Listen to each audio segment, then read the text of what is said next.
ਸਾਨੂੰ ਸਾਰਿਆਂ ਨੂੰ ਇਸ ਗੱਲ ਦਾ ਪਤਾ ਹੋਣਾ ਚਾਹੀਦਾ ਕਿ ਲੋਕਤੰਤਰ ਅਤੇ ਰਾਜਤੰਤਰ ਵਿੱਚ ਕੀ ਅੰਤਰ ਹੈ। ਅਮਰੀਕਾ ਦੇ ਮਾਣਯੋਗ ਰਾਸ਼ਟਰਪਤੀ ਸਾਹਿਬ ਇਬਰਾਹਿਮ ਲਿੰਕਨ ਜੀ ਬਹੁਤ ਹੀ ਸੌਖੇ ਲਫ਼ਜ਼ਾਂ ਦੇ ਵਿੱਚ ਲੋਕਤੰਤਰ ਦੀ ਜੋ ਡੈਫੀਨੇਸ਼ਨ ਦੇ ਰਹੇ ਨੇ, ਮੈਨੂੰ ਲੱਗਦਾ ਵੀ ਇਦੋਂ ਸੌਖੇ ਤਰੀਕੇ ਨਾਲ ਅਸੀਂ ਲੋਕਤੰਤਰ ਦੇ ਅਰਥ ਨਹੀਂ ਸਮਝ ਸਕਾਂਗੇ। ਕੀ ਕਹਿੰਦੇ ਨੇ ਲੋਕਤੰਤਰ ਲਈ? ਕਹਿੰਦੇ ਲੋਕਾਂ ਲਈ ਔਰ ਲੋਕਾਂ ਦੁਆਰਾ ਬਣਾਇਆ ਗਿਆ ਸ਼ਾਸਨ ਲੋਕਤੰਤਰ ਅਖਵਾਉਂਦਾ ਹੈ। ਉਦਾਹਰਨ ਦੇ ਤੌਰ 'ਤੇ ਜਿਵੇਂ ਸਾਡੇ ਦੇਸ਼ ਦੇ ਮਾਣਯੋਗ ਪ੍ਰਧਾਨ ਮੰਤਰੀ ਜੀ ਨੇ, ਪ੍ਰਧਾਨ ਮੰਤਰੀ ਜੀ ਕਿੱਥੋਂ ਬਣੇ ਨੇ? ਲੋਕਾਂ ਵਿੱਚੋਂ। ਕਿਹਨਾਂ ਲਈ ਬਣੇ ਨੇ? ਲੋਕਾਂ ਲਈ। ਔਰ ਕਿਹਨਾਂ ਦੁਆਰਾ ਬਣਾਏ ਗਏ ਨੇ? ਲੋਕਾਂ ਦੁਆਰਾ।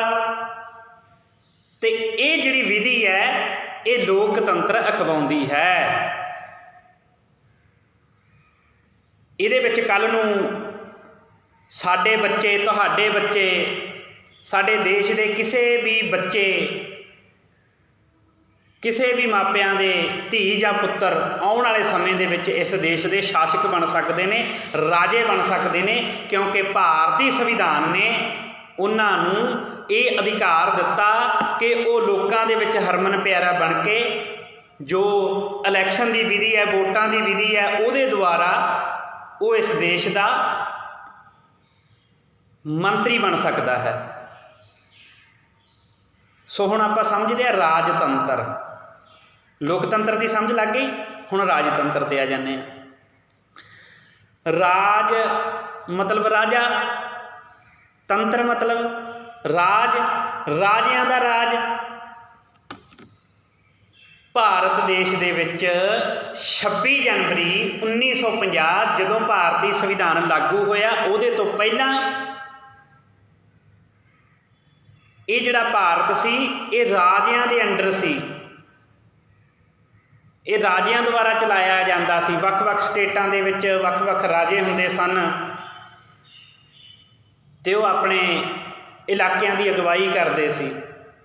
ਕਹਿਣ ਦਾ ਮਤਲਬ ਜਿਹੜੇ ਪਹਿਲਾਂ ਇਸ ਦੇਸ਼ ਦੇ ਰਾਜੇ ਸੀ ਉਹ ਰਾਣੀ ਦੇ ਪੇਟ ਦੇ ਵਿੱਚੋਂ ਜਨਮ ਲੈਂਦੇ ਸੀ ਅਤੇ ਰਾਜਿਆਂ ਦੇ ਘਰ ਜਨਮ ਲੈਂਦੇ ਸੀ। ਔਰ ਡਾਕਟਰ ਅੰਬੇਦਕਰ ਸਾਹਿਬ ਜੀ ਨੇ ਇਸ ਵਿਧੀ ਨੂੰ ਖਤਮ ਕਰ ਦਿੱਤਾ। ਕਹਿੰਦੇ ਨਹੀਂ, ਇਹ ਰਾਜਤੰਤਰ ਨਹੀਂ ਚੱਲੇਗਾ, ਇੱਥੇ ਲੋਕਤੰਤਰ ਚੱਲੇਗਾ। ਇੱਥੇ ਮੈਂ ਵੋਟ ਦਾ ਅਧਿਕਾਰ ਦੇ ਚੱਲਿਆ ਪੂਰੇ ਭਾਰਤ ਦੇ ਲੋਕਾਂ ਨੂੰ ਜੋ 18 ਸਾਲ ਦੀ ਉਮਰ ਤੋਂ ਉੱਪਰ ਦਾ ਹੋਵੇ, ਉਹਨਾਂ ਸਾਰਿਆਂ ਨੂੰ ਇਹ ਅਧਿਕਾਰ ਦੇ ਚੱਲਿਆ ਮੈਂ। ਜਦੋਂ ਉਹ ਵੋਟ ਪਾਉਣਗੇ, ਜਿਹਨੂੰ ਵੀ ਪਾਉਣਗੇ, ਜਿਹੜਾ ਵੀ ਬਹੁਮਤ ਨਾਲ ਜਿੱਤੇਗਾ ਉਹ ਇਸ ਦੇਸ਼ ਦਾ ਮੰਤਰੀ ਬਣੇਗਾ, ਸ਼ਾਸਕ ਬਣੇਗਾ, ਰਾਜਾ ਬਣੇਗਾ। ਡਾਕਟਰ ਅੰਬੇਦਕਰ ਸਾਹਿਬ ਜੀ ਅਤੇ ਉਹਨਾਂ ਦੇ ਭਾਰਤੀ ਸੰਵਿਧਾਨ ਨੇ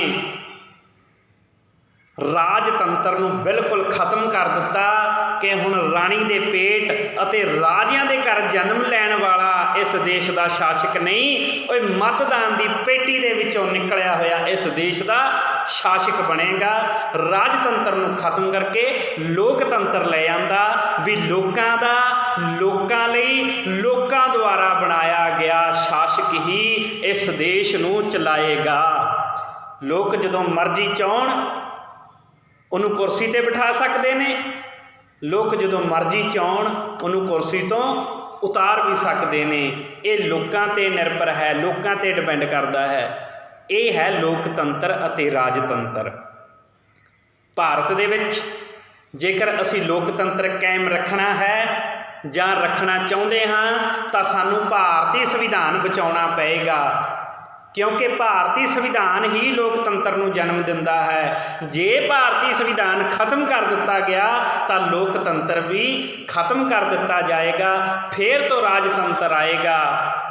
ਅਤੇ ਜਦੋਂ ਰਾਜਤੰਤਰ ਆ ਗਿਆ ਫਿਰ ਲੋਕਾਂ ਦਾ ਰਾਜ ਨਹੀਂ ਹੋਣਾ, ਫਿਰ ਇੱਥੇ ਰਾਜਿਆਂ ਦਾ ਰਾਜ ਹੋਏਗਾ, ਧਨਾਢਾਂ ਦਾ ਰਾਜ ਹੋਏਗਾ। ਇਸ ਲਈ ਸਾਨੂੰ ਸਾਰਿਆਂ ਨੂੰ ਲੋਕਤੰਤਰ ਦੀ ਹਮਾਇਤ ਕਰਨੀ ਚਾਹੀਦੀ ਹੈ ਔਰ ਸਾਡਾ ਇਹ ਫਰਜ਼ ਵੀ ਬਣਦਾ ਹੈ, ਕਿਉਂਕਿ ਭਾਰਤੀ ਸੰਵਿਧਾਨ ਨੇ ਲੋਕਤੰਤਰ ਨੂੰ ਲਿਆ ਕੇ ਸਾਨੂੰ ਵੀ ਮੌਕਾ ਦਿੱਤਾ, ਸਾਡੇ ਬੱਚਿਆਂ ਨੂੰ ਵੀ ਮੌਕਾ ਦਿੱਤਾ ਕਿ ਆਉਣ ਵਾਲੇ ਸਮੇਂ ਦੇ ਵਿੱਚ ਉਹ ਵੀ ਵੱਡੇ ਵੱਡੇ ਮੰਤਰੀ ਬਣ ਸਕਦੇ ਨੇ, ਉਹ ਵੀ ਇਸ ਦੇਸ਼ ਦੇ ਸ਼ਾਸਕ ਪ੍ਰਧਾਨ ਮੰਤਰੀ ਸਾਹਿਬਾਨ ਤੱਕ ਬਣ ਸਕਦੇ ਨੇ। ਸੋ ਇਹ ਸਾਨੂੰ ਸਾਰਿਆਂ ਨੂੰ ਪਤਾ ਹੋਣਾ ਚਾਹੀਦਾ ਕਿ ਲੋਕਤੰਤਰ ਅਤੇ ਰਾਜਤੰਤਰ ਵਿੱਚ ਕੀ ਅੰਤਰ ਹੈ। ਭਾਵੇਂ ਕਿ ਇਹ ਜਾਣਕਾਰੀ ਮੈਂ ਆਪ ਜੀ ਨੂੰ ਭਾਰਤੀ ਸੰਵਿਧਾਨ ਦੀ ਉਦੇਸ਼ਿਕਾ ਪ੍ਰੈਮਬਲ ਦੇ ਵਿੱਚ ਦੇ ਦਿੱਤੀ ਗਈ ਸੀ,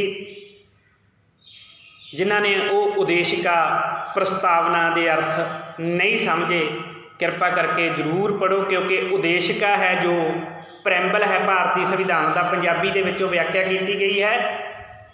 ਜਿਨ੍ਹਾਂ ਤੱਕ ਅਸੀਂ ਪ੍ਰੈਮਬਲ ਨੂੰ ਨਹੀਂ ਸਮਝਾਂਗੇ ਉਹਨਾਂ ਤੱਕ ਭਾਰਤੀ ਸੰਵਿਧਾਨ ਦੀ ਚੰਗੀ ਤਰ੍ਹਾਂ ਸਾਨੂੰ ਸਮਝ ਨਹੀਂ ਲੱਗੇਗੀ। ਸੋ ਸਾਰਿਆਂ ਨੂੰ ਬੇਨਤੀ ਹੈ, YouTube 'ਤੇ ਗੁਰਪ੍ਰੀਤ ਸਿੰਘ ਸ਼ਿਮਲਾਪੁਰੀ ਭਰ ਕੇ ਤੁਸੀਂ ਉਸ ਵੀਡੀਓ ਨੂੰ ਦੇਖ ਸਕਦੇ ਹੋ, ਜਿਹਦੇ ਵਿੱਚ ਭਾਰਤੀ ਸੰਵਿਧਾਨ ਦੇ ਪ੍ਰੈਮਬਲ ਦੀ ਵਿਚਾਰ ਕੀਤੀ ਗਈ ਹੈ ਔਰ ਦੱਸਿਆ ਗਿਆ ਹੈ ਭਾਰਤੀ ਸੰਵਿਧਾਨ ਦਾ ਪ੍ਰੈਮਬਲ ਉਦੇਸ਼ਿਕਾ ਕੀ ਹੈ।